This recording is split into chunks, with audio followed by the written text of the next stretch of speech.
여러분 안녕하십니까? 우리 사회가 어떤 방향으로 발전해 가야 할지 모색하는 자유경영원 문규천입니다. 이번 회에는 한국 정치의 제1식 몽테스키웨의 법의 정신이라고 하는 프랑스 철학자에 대해서 좀 살펴보도록 하겠습니다. 몽테스키웨가 아주 방대한 그 책, 20여 년에 걸쳐서 이렇게 저술을 한 그 책이 법의 정신입니다.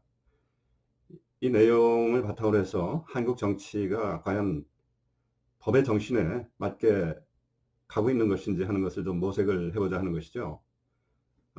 오늘날 대선철이다 보니까 온갖 공약이라든지 이런 것이 쏟아져 나오고 주로 포퓰리즘, 대중 선동적인 그런 내용들이 많이 있는데 이런 것이 나중에 이 공약이 실천이 된다 했을 때는 전부가 이것이 이제 법제화가 되는 것입니다. 그렇게 됐을 때 이런 법들이 우리의 그 법의 정신하고 맞는 것인지, 쉽게 얘기하자면 헌법의 정신, 이 자유공화국으로서의 대한민국이라고 하는 그 헌법 정신하고 맞는 것인지, 그리고 자유를 파괴하지 않는 그런 정치가 될 수가 있는 것인지, 이런 것이 몽테뉴의 이 법의 정신이라고 하는 이 책 속에 담겨 있는 문제의식이라고 볼 수가 있습니다. 몽테스키에는 1689년도에 나와서 1755년도에 작고를 했는데, 그때는 서양사에 있어서 유럽의 이 계몽주의 시대라고 볼 수 있는 것이죠. 계몽주의 시대를 마감하면서 이제 그 서구가 산업혁명으로 막 접어드는 그런 시대입니다. 정치적으로는 프랑스라든지 스페인, 독일 이런 나라는 이제 절대 왕정의 시대입니다. 왕들이 물론 법은 다 있지만 기본법, 근데 법에 구속되지 않고 무제한의 그 자의적 권력, 제멋대로의 권력 이거를 행사하는 경우가 많이 있었고, 그러다 보니까 이제 이 예측을 할 수가 없는 거예요. 어떤 경우는 재산권 이거를 큰 폭으로 이걸 재산권 침해를 당하는 경우가 있다라든지, 그러면서 이제 뭐 이 왕들은 이 중상주의 그 체제 하에 있었기 때문에 국가의 어떤 부를 위해서 하는 것이다 하는 것을 내걸고 이렇게 자의적인 통치를 했었던, 그런데 비해서 영국은 많이 이 다른 그 체제 속으로 이제 성큼 이행이 됐던 그런 시대입니다. 권리청원이 1628년 권리장전, 명예혁명의 그 권리장전이 1689년도에 이제 나왔고, 이거를 거치면서 공화정 그런 정체가 되면서 이제 왕이 오로지 가지고 있었던 주권을 의회 쪽으로 이제 대폭 옮겨지기 시작했죠. 그래서 이 지배 권력이라 하는 것은 반드시 어떤 법과 규칙에 따라야 한다라고 하는 헌정주의가 영국에서 무르익기 시작했던 그런 시기입니다. 그래서 이제 몽테스키에는 이 아주 귀족 집안 출신이라서 이제 이 재정적인 그런 걱정이 없었던 그런 사람인데, 뭐 20여 년간 이 책을 쓰기 위해서 유럽 전역을 여행도 하고 영국에는 또 한 1년 반이나 이렇게 체류도 하고 하면서 그쪽에서 이 지식인들과 교류하고 이렇게 하면서 이제 썼던 그 책이 이 방대한 법의 정신이라고 하는 책인데, 이 책이 나오고 이게 국가라고 하는 것은 바로 이렇게 경영이 돼야 되는 것이구나 하는 것을 이제 이 배우기 위해서 유럽 이 지식인들, 뭐 영국 포함해서 22세인가 이렇게 폭발적인 그런 인기를 구가했다고 그래요. 그래서 이게 봤더니 이게 무슨 소설도 아니고 읽어보면 굉장히 그 정말 다양한 그 사례들이 나와서 재밌긴 한데 너무나 방대한 책인데, 이거를 그렇게 사람들이 그 당시에 사서 봤구나 그런 생각을 해보면은, 우리가 현재 민주공화국을 지키기 위해서 이 정치에 대해서 더 관심을 갖고 우리 법이 제대로 이 법의 정신 속에서 운영이 되고 있는 것인지 뭐 이런 거를 좀 더 관심을 가지고 위해 보는 그런 국민의 그 자세, 이것이 좀 더 돼야 되는 것이 아닌가 그런 생각도 좀 해보게 됩니다. 그래서 몽테스키의 그 문제의식은 뭐냐면은 이 자유를 지키려면은 국가 권력이 어떻게 컨트롤이 제한이 돼야 되는가라고 하는 것입니다. 그래서 우리는 흔히 이 주권을 이 국민이 가지고 있는 민주주의를 하면은 이 자유는 그냥 저절로 보장이 되는 것처럼 이렇게 생각을 하기가 쉬운데, 몽테스키에가 연구를 하면서 봤을 때 민주정의야말로 자유를 지키는 게 더 어렵다 하는 것을 이 곳곳에 이렇게 묻어나와 있고, 민주정의라 해도 제한 정체가 아니면 결코 자유로운 국가가 될 수 없다. 이 제한 정체라고 하는 것은 권력을 오롯이 갖는 것이 아니라 분권화해가지고 서로 견제하고 뭐 이런 그 얘기를 하는 것이죠. 그래서 자유는 권력이 남용되지 않을 때에만 존재한다. 이렇게 쓰고 있습니다.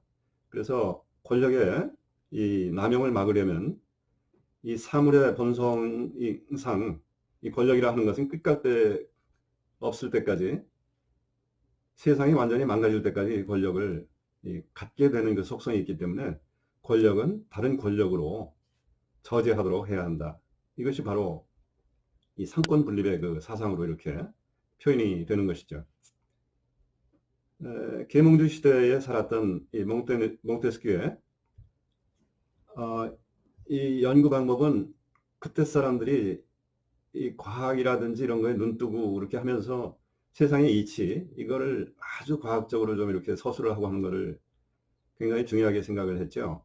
그래서 백과전서파도 나오고 온갖 그 세상의 원리, 뭐 기계의 작동 원리라든지 뭐 예컨대 술을 만드는 법이라든지 이런 것까지 백과전서에다가 아주 자세히 이렇게 기록하고 하는 것을 했었던 백과전서파, 이 시대입니다, 바로.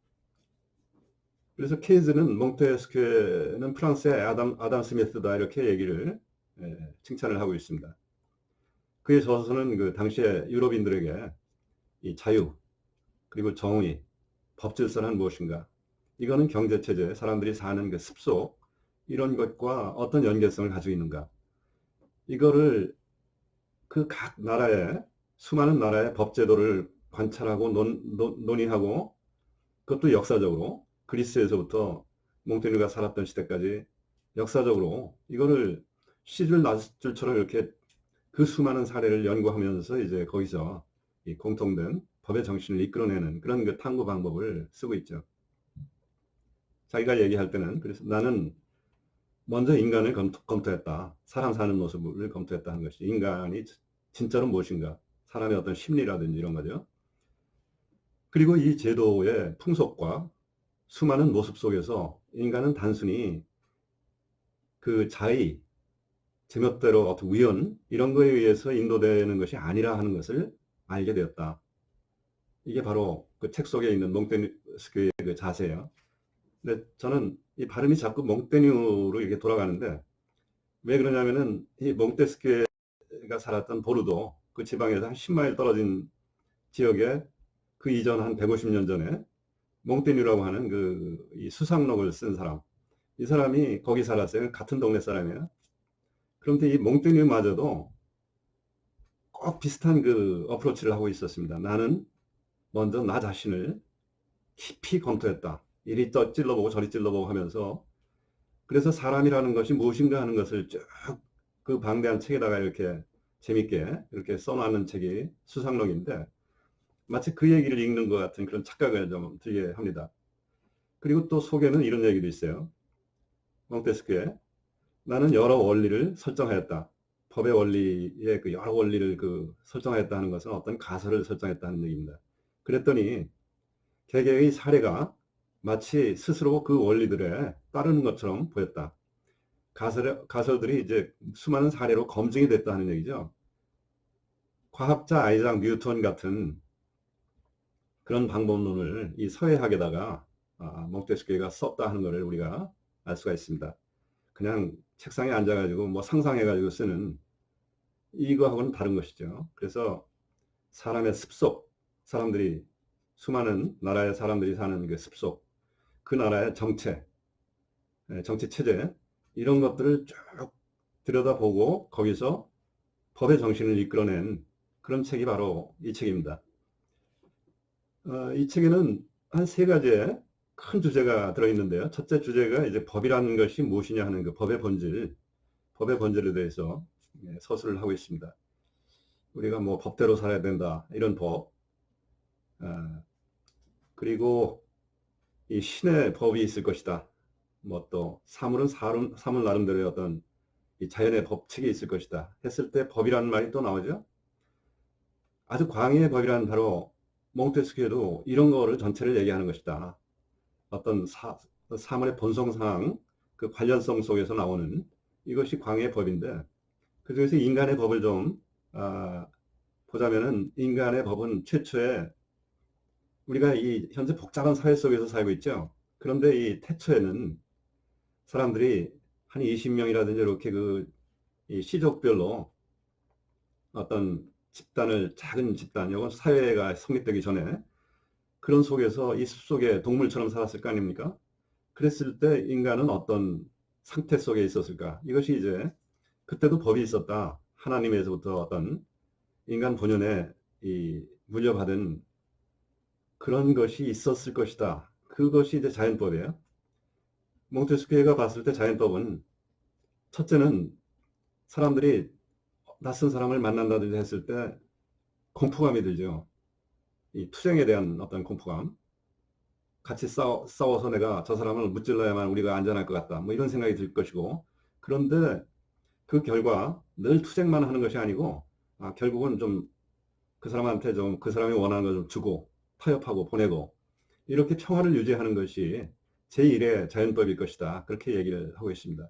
홉스, 그 리바이어던을 지은 홉스하고는 완전히 반대죠. 먹을 것을 찾는 마음, 먹을 것이 없으면은 목숨 걸고 싸울 거 아닙니까? 이런 그것이 이제 두 번째 자연법. 세 번째는 배우자를 찾는 마음. 이성, 배우자를 놓고 뭐 사람도 그렇지만 우리가 동물의 그 왕국 그런 걸 보면은 정말로 아주 피 터지게 싸우죠. 그 사람도 그런 자연법을 타고났을 것이다. 그러면서 이 사회가 조금씩 형성되기 시작하면서 이런 그 집단 속에서 내가 함께 살면서 일어나는 욕망, 내가 인정을 받고 싶다라든지 이런 그 욕망이 네 번째 자연법일 것이다. 이렇게 이 최초의 법에 대해서 설명을 하고 있고, 그렇게 이제 세상이 좀 커지고 사회가 형성이 되면서 사람은 이게 인간이 법대로 이렇게 규칙적으로 기계처럼 되는 것이 아니고 정념 속에서 사는 것이죠. 어떤 패션. 그래서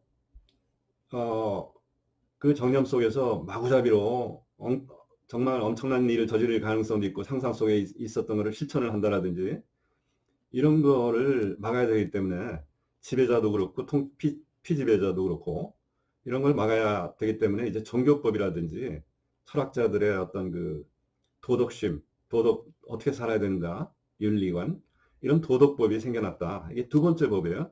자연법, 그 다음에 도덕법. 그러고 나서 오늘날의 법이 생기는 것이죠. 형법이라든지 시민법 이런 거는 이제 왜 생겼냐면은 인간이 큰 사회를 형성을 했습니다. 그리고 권력을 갖게 되고 하면은 사람들은 평등이 이제 다 끝나고 전쟁 상태에 돌입을 하는. 예. 그래서 이제 감성의 지배를 받는 그 피조물로서 그 인간은 그 무수한 정념 속에서 이제 살고 권력자는 끝갈 때를 모르는 데까지 권력을 행사하고 싶어 하고 이렇게 되다 보니까 국가 간의 어떤 전쟁도 나고 그래서 수많은 경험을 겪고 나서 이래서는 안 되겠구나. 포로는 잡으면 다 죽이는 게 아니라 돌려보내야 되겠구나. 뭐 이런 그 만민법이 생겼고요. 그 다음에 통치자와 피통치자 간의 관계를 자세히 서술을 하는 그런 형법이라든지 시민법이 생겼다. 이것이 툭 튀어져 나온 게 아니고 과거에 종교법, 도덕법, 그리고 그 이전에 자연법 이런 거를 쭉 거친 후에 그 정신, 법의 정신이 표현된 것이 시민법 속에, 그 다음에 형법 속에 이렇게 법의 정신이 살아 있어야 되는 것이죠. 그래서 실정법이 근데 오늘날 이걸 실정법이라 하는 것이 법의 정신하고 터무니없이 만드는 그 실정법이 너무나 많아졌다 하는 것이 입법 만능주의 여기에 빠지면서 현실 정치에서 이게 큰 문제가 돼 있거든요. 그래서 그런 얘기를 이 수백 년 전에 몽테스키에가 벌써 얘기를 하고 있는데 사람들은 흔히 실정법이 명령하거나 금지하는 것이 아니면은 정의도 없고 부정도 없고 이렇게 생각하기 쉬운데 그 이전에 법의 정신이 있다. 이렇게 얘기를 하는 것이죠. 뭐 그런 식으로 얘기하는 사람은 마치 원을 그려보기도 전에 모든 반지름은 다르다. 상상 속에서 뭐 이럴 수도 있고 저럴 수도 있는 것이지. 이렇게 얘기하는 사람과 같다. 뭐 이런 얘기를 하고 있습니다. 이것이 법의 본질에 관한 그러한 그 얘기고요. 두 번째 주제가 이제 국가 체제, 정책. 이 몽테스키에는 자기 나름대로의 독특한 정책에 대해서 설명을 했는데 크게 봐서 세 가지. 전제정, 그 다음에 군주정, 민주정 이렇게 세 가지를 얘기를 했습니다. 그거를 저는 조금 분류를 다시 해서 우선 전제정을 몽테스키는 어떻게 얘기를 하고 있느냐면은 한 사람이 자의에 의해서 통치하는 그런 체제입니다. 나머지 사람은 전부가 노예예요. 이거를 큰 국가를 혼자 통치하기 어려우니까 재상을 내세우는 경우가 많습니다. 재상. 그리고는 그 재상이 왕이 가지고 있는 자의적인 권력을 기본 법도 없이 오롯이 그대로 통치를 재상이 하면서 이 왕은 어떤 그 사치향락에 빠진다든지 하는 것이 아주 많은 사례에서 나타난 것이죠. 뭐 국가가 기운다든지 했을 때 그 왕이 하는 행태가 다 이런 것이죠. 이런 나라의 그 통치 메커니즘 가장 중요한 그 핵심은 뭐냐면은 두려움이다. 두려움을 가지고 통치하는 것이 바로 전제정입니다. 오늘날로 얘기하자면 전체주의 국가가 이런 두려움을 본질로 해서 잘못하면 죽는다. 이런 그 두려움. 그리고 가장 두려움을 많이 느껴야 하는 존재가 누구냐면은 이 왕의 측근입니다. 가장 높은 자리에 있는 이 사람들. 이런 두려움을 가지고 통치하는 체제, 이것이 전제정입니다. 두 번째는 군주정인데, 군주정은 왕이 한 사람이 통치하지만 기본법을 잘 그래도 준수하면서 통치하면서 또 명예심을 가지고 통치하는 그러한 이 체제, 이것이 군주정입니다. 그래서 군주정을 이끌 때는 대개는 이제 귀족정하고 이제 같이 귀족정이 아니고 귀족정은 좀 다른 얘기고, 귀족정은 군주가 없이 귀족들이 과두체제 비슷하게 해가지고 통치하는 일종의 공화정을 얘기하는 것이고요. 군주정에서는 귀족이 반드시 있습니다. 귀족이. 그래서 이 왕의 기본법이 모든 것을 대신함으로 국민 전체로 봤을 때는 그렇게 덕성이 필요하지 않고 오로지 왕만을 쳐다보고 이렇게 마치 태양을 도는 그 행성과 같이 그렇게 따라가면 되는 그러한 그 체제가 군주정이라고 볼 수가 있고, 이것이 이제 발전을 하면서 이행을 하는데 귀족이 없어지고 귀족이 가지고 있었던 모든 권리 뭐 이런 것이 법으로서 없어지고 이 전체 국민에게 자유가 지켜지는 그런 식으로 이행을 하면은 이것이 이제 공화 정체가 되는 것이죠. 민주정. 반대로 없어지긴 없어졌는데 귀족이 없어졌는데 왕이 자의적으로 통치하는 식으로 가면 이제 전제정으로 빠지는 것이 다시. 자, 그리고 민주정치라 하는 것은 뭐냐? 국민 전체가 주권을 갖는다. 오늘날 주권재민 이 사상에 의해서 우리가 민주국가를 만들고 있는 이것이 민주정인데, 그럼 우리가 뭐 민주정을 하고 있구나 이런 생각을 하기가 쉬운데, 몽테스키에가 생각하는 민주정은 국민이 주권을 갖는 거예요. 그런데 국민은 투표에 의해서 주권자를 뽑고 대표자를 뽑는 역할을 하는 것이 국민이고, 왜냐하면 국민은 자기가 직접 통치자로 나선다든지 이거는 할 줄 모르는 것이다 이렇게 보는 것이죠. 다만 이 통치자로 나선 사람이 정말 그 진심을 가지고 좋은 통치를 할 것인지 이게 엉터리인지 이거는 감각적으로 알 수 있는 이런 능력을 가지고 있다. 그러겠죠. 우리가 지금 대통령 후보를 딱 봤을 때 이게 어떤 사람인지 하는 거를 뭐 어떤 이 행태라든지 이런 걸 보면은 그냥 드러나지 않습니까? 그렇기 때문에 거기서 이 국민들이 통치자를 뽑는 그런 능력은 있는 것이다. 그런데 여기서 이제 중요한 얘기를 합니다. 이 민주 체제, 민주 정책, 이거의 이 원리는 국민의 덕성에 있다. 국민이 덕성을 가져야만 이것이 유지가 되는 것이다 라고 얘기를 하고 있는 것이죠. 여기서 말하는 이제 덕성이라 하면 뭐 예컨대 이 애국심, 나라가 어려움에 처했다 했을 때는 애국심을 발휘한다라든지, 그 다음에 평등의식, 이 사람 개개인에 대한 어떤 가치, 이거를 존중할 줄 알고,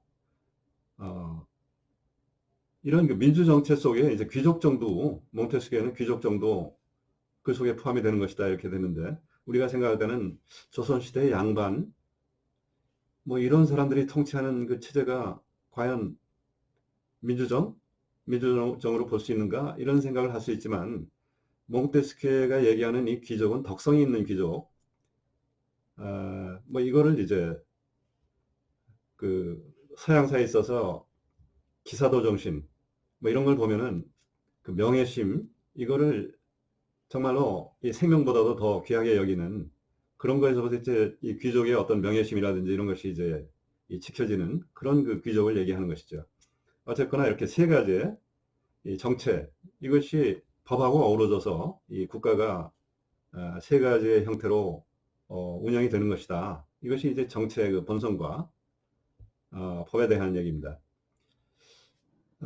이거를 봤을 때 우리가 법을 잘못 운영을 하면은 몽테스키가 얘기했던 그 전제 정책, 이거는 오늘날에 이제 전체주의 쪽으로 이제 빠지는 것이라 이렇게 볼 수가 있는데, 이렇게 타락할 수가 있겠죠. 그래서 이 법과 이 정책, 이것이 이제 긴밀하게 연결이 되어 있다 하는 걸 알 수가 있는 것입니다.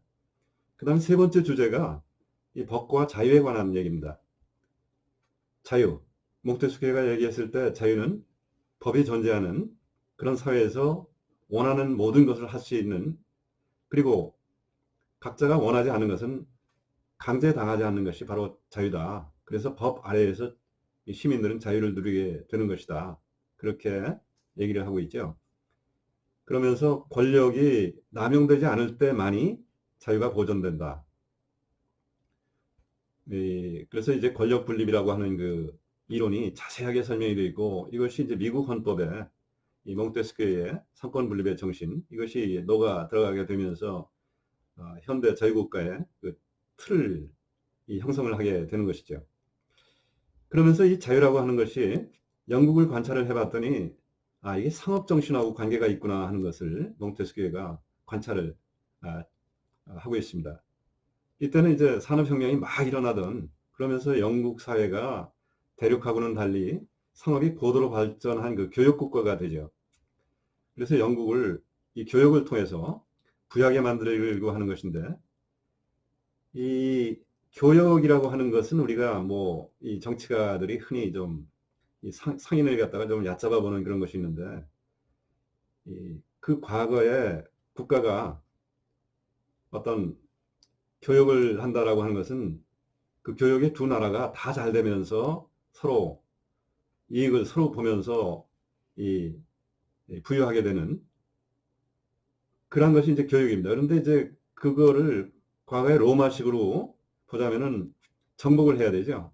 이 교육을 안 하면은 부유하게 되는 그 방법은 오로지 다른 나라를 정복을 해가지고 그쪽을 노예화하고 거기에 모든 부를 강탈을 하고 이렇게 되는 것입니다. 그것이 아니다 하는 것을 영국을 보고 이제 알게 되는 것이죠. 그래서 영국 사회가 기업가 정신이 활발하게 이렇게 일어나고 하면서 거기에 맞게끔 이 법 체계가 재산권, 이거를 확립을 해주는 그런 방향으로 이제 이 법의 정신이 도출이 되고, 그러면서 사회가 자본주의로서 이렇게 변혁이 되는 그런 그 모습, 이거를 이제 설명을 하고 있습니다. 그러면서 상업에 대한 애착이 없으면 부의 축적은 로마인들처럼 정복 사업을 통해서 하는 수밖에 없다. 상업이야말로 상이한 두 나라가 서로 의존하게 된다라는 말을 벌써 이미 하고 있습니다. 상업 정신은 전략, 절제, 근면, 심려의 정신, 배려하는, 그리고 자율의 질서를 불러온다. 시민이 뭔가 품위 있는 시민이 된다, 이 얘기를 하고 있는 것이죠. 우리가 평상시에 느끼는 그 상업에 대한, 우리는 뿌리 깊게 그 산업공상 뭐 이런 그 전통이 있기 때문에 상업 정신을 갖다가 얕잡아 보는 수가 있는데, 상업 정신이야말로 품위 있는 인간을 만들어낸다. 이거를 몽테스키가 벌써 얘기를 하고 있는 것이에요. 그러면서 오늘날 이거 상업의 규제라고 하는 것은 뭐냐? 이거는 그럴듯해 보이지만, 누구를 위해서 이런 얘기를 하지만, 정치적으로 연결되어 있는 힘 있는 자들, 투표에 많은 투표를 유리하게 할 수 있는 그런 사람이라든지, 이런 힘 있는 자들을 위해서 나머지 사람들을 갖다가 희생시키는, 이것이 바로 규제입니다. 규제법. 자유를 말살하는 법이라고 볼 수 있는 것이죠. 그리고 권력 분립이라고 하는 것이, 권력의 제한, 이것이 바로 자유하고 직결되기 때문에 이 헌법 속에 사법권, 입법권, 집회권으로 이 국가 권력이 분립이 되고 상호 견제가 돼야 된다 하는 얘기를, 그 유명한 그 상권 분립의 이 정신을 얘기를 하고 있습니다. 이 몽테스키에보다 이제 한 세대 후의 사람이 바로 루소죠. 근데 루소는 주권 재민, 이거를 내세워 가지고 국민이 일반 의지, 어떤 국가의 의지라고 봐도 좋은 것이죠. 이거를 받드는 것이 바로 자유다. 그럴듯해 보이지만 이거는 국가의 어떤 드라이브 거는 국가의 어떤 방향, 이거에 따라서 절대로 반대할 수 없는 무소불위의 이런 그 쪽으로 치 달리는 그런 모습이 되기 때문에 이것이 위험하다라고 하는 것이죠. 다수에 의한 어떤 전제, 이것이 되는 것이 바로 루소의 정신인데, 몽테스키에는 주권을 가지는 것은 국민이지만 국민이 잘 할 수 있는 일은 아까 이미 말씀드렸던 이 지도자를 선출하는 건 잘한다. 그래서 국민은 자기가 할 수 있는 일, 이거는 스스로 하고, 자기가 할 수 없는 일, 이건 이제 스스로 이 통치자가 된다라든지 이런 것이죠. 이거는 대리자를 통해서 해야 한다. 이렇게 얘기를 하고 있습니다. 대의제 국가, 이거를 이론상으로 벌써 이것이 그렇게 돼야 되겠구나, 대의제로 해야 되겠구나 하는 것을 이미 얘기를 하고 있는 것이죠. 루소처럼 직접 민주주의를 해야 된다, 이런 식의 그 스타일이 아닌 것이죠. 그래서 이걸 보면은 프랑스 사람들이 몽테스키를 좀 더 깊이 있게 이렇게 발전을 시키고 했었으면 좋았을 텐데, 거기에 이제 루소라고 하는 사람이 국민을 갖다가 선동적으로 이끌면서 이 프랑스 혁명이 터지고 그 수많은 사람들이 그 생명을 잃고 이 전통이 완전히 말살되고 했던 그런 역사를 겪은 게 아닌가, 그런 생각이 듭니다. 자, 그래서 마지막 결론을 좀 말씀드리자면은, 오늘날 우리 사회가 온갖 대장동 사건이라든지 이 정권의 어떤 초기의 어떤 탈원전, 이 정책에 의해서 한국이 가지고 있었던 그 핵심 역량, 그 다음에 이 에너지 정책이라는 건 국가의 백년 대계라고 볼 수 있는데, 이게 하루아침에 뒤집혔는데, 이게 어떤 그 법의 정신에 따라서 이렇게 된 것인지, 집값이 폭등을 했는데 이 수요 공급이라고 하는 시장의 원리, 이런 거를 지키지 않아서 어떤 고집을 가지고 뭔가 이념적으로 이 부동산을 잡겠다, 이렇게 함으로써 이게 이 집값 폭등이 또 일어났죠.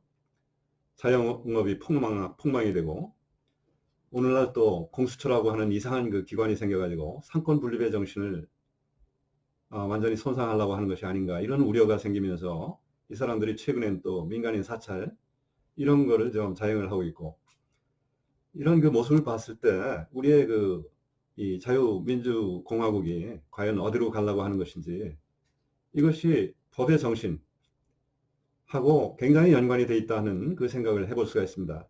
이 법이 너무나 이상하게 사나워진 것 같고, 법의 제정도 사나워지고, 이 집행하는 모습, 이것도 사나워지고, 이런 그 느낌을 우리가 갖게 되는데, 자, 이럴 때일수록 우리가 좀 몽테스키가 수백 년 전에 이미 얘기를 했었던 이 민주정치의 그 원리, 이런 것을 좀 더 가슴 깊이 이렇게 새겨야 되는 것이 아닌가 하는 생각을 좀 해보게 됐습니다. 감사합니다.